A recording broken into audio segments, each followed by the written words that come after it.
নিজের সন্তানকে আগের দিন খুন করার পর বাড়ির পোষ্য কুকুরকে স্নেহ, মায়ের এই নির্মমতায় রীতিমতো হতবাক কোন্নগরের আদর্শনগরবাসী।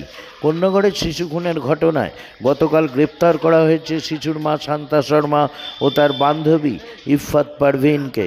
নিজের সন্তানকে মা খুন করতে পারে এই খবর জানার পর বিশ্বাস করতে পারছেন না সেই খবর আদর্শনগরের বাসিন্দারা। যে কোনো কারণেই হোক না কেন মা তার সন্তানকে খুন করবেন এটা মেনে নিতে পারছেন না এলাকাবাসী। তাই শিশু খুনের তদন্ত ও দোষীদের গ্রেপ্তারের দাবিতে তারা শান্তি মিছিল করেছিলেন। পুলিশ তদন্ত শুরু হওয়ার পর বিভিন্ন তথ্য প্রমাণাদি যেমন ফিঙ্গারপ্রিন্ট, রক্তের নমুনা, ফোন কল রেকর্ড ও টাওয়ার লোকেশন এবং সিসিটিভি ফুটেজ দেখে পুলিশ নিশ্চিত হয় পরিচিত কেউ এই খুনে যুক্ত। এদিন শিশুর মা ও তার বান্ধবীকে শ্রীরামপুর আদালতে পেশ করা হয়। শ্রীরামপুর ওয়ালস হাসপাতালে প্রথমে স্বাস্থ্য পরীক্ষার পর দুজন ভ্যানে আদালতে নিয়ে যাওয়ার পথে শিশুর মা শান্তা শর্মা দাবি করেন তিনি খুন করেননি। নিজের ছেলেকে কেউ খুন করতে পারে না বলেও দাবি করেন। তাহলে কি তার বান্ধবী ইফফাত পারভিন খুন করেছেন? সে প্রশ্নে তার উত্তর ছিল জানি না। তবে ঘটনার দিন তার বান্ধবী তার বাড়িতে এসেছিলেন এমনটাও স্বীকার করেছেন তিনি। এদিন আদালতে তোলার পর আদালতের কোনো আইনজীবী তাদের পক্ষে দাঁড়াননি।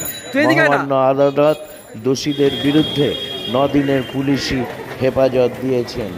Bureau report, Times of news Bangla.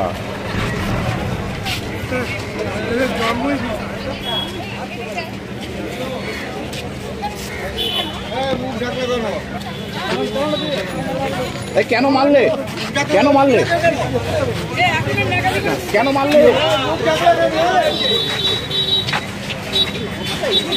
কেন মারলে ছেলেকে?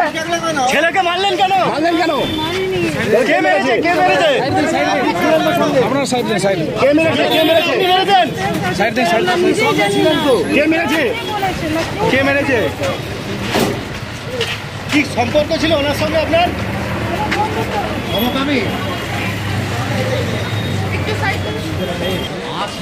যদি কোনো কলকাতা আছে যে বেরোয় ওকে আলটিমেট ফাঁসি।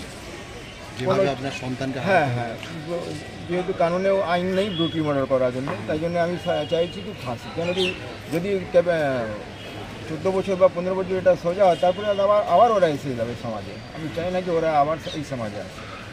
কিন্তু আমি অস্বীকার করছি যেহেতু বেশিরভাগ জিনিসে কোন আন্ডার জুডিশন আছে, আমি কোনোভাবে ফ্রিলিভাবে কিছু বলতে পারছি না। আমি কানুন উপর আস্থা রাখা যেভাবে ওরা করুক, কিন্তু আমার থেকে এটা ডিমান্ড আছে যে ওরা ক্যাপিটাল পানিশমেন্ট পায়। এর থেকে কোনোভাবেই ওকে ছাড়া যায় না। যে মা হয়ে কি ছেলেকে মারতে পারে? যেহেতু বেশিরভাগ জিনিসটা আন্ডার জুডিশন আছে, আর আমি কিছু বলতে পারছি। উত্তরপাড়ার বালক শ্রেয়াংশু শর্মাকে খুন করার অভিযোগে গতকাল পুলিশ দুজনকে গ্রেফতার করেছে এবং দুর্ভাগ্যবশত অন্যতম যিনি আসামি তিনি হচ্ছেন ওই শ্রেয়াংশু শর্মার খুনের অভিযোগে তার নিজের মা শান্তা শর্মা এবং তার বান্ধবী ইফফাত পারভিন। এই দুজনকে গতকাল পুলিশ অ্যারেস্ট করে আজকে শ্রীরামপুর আদালতে পেশ করলেও কোনো আইনজীবী তাদের হয়ে কোনো জামিনের দরখাস্ত করেনি। নৃশংস এই খুনের ঘটনায় হতে পারে কোনো মানবিক কারণ থেকেই কোনো আইনজীবী তাদের সমর্থনে, আসামিদের সমর্থনে জামিন প্রার্থনা করেনি। তবে আইন হচ্ছে যে কোনো আসামি আনডিফেন্ডেড থাকবে না। জেলার যে আইনি পরিষেবা রয়েছে, লিগ্যাল সার্ভিস অথরিটি, আগামী দিনে হয়তো তাদের জন্যে সরকারি সাহায্যে আইনি পরিষেবা দেওয়ার জন্য আইনজীবী নিয়োগ করবে। এখনো পর্যন্ত কোনো আইনজীবী আমার মনে হয় মানবিক কারণ থেকে নৃশংস খুনের ঘটনায় যেভাবে নিজের মার হাতে বালককে খুন হতে হয়েছে সেই কারণে তাদের হয়ে কেউ ডিফেন্স করেনি।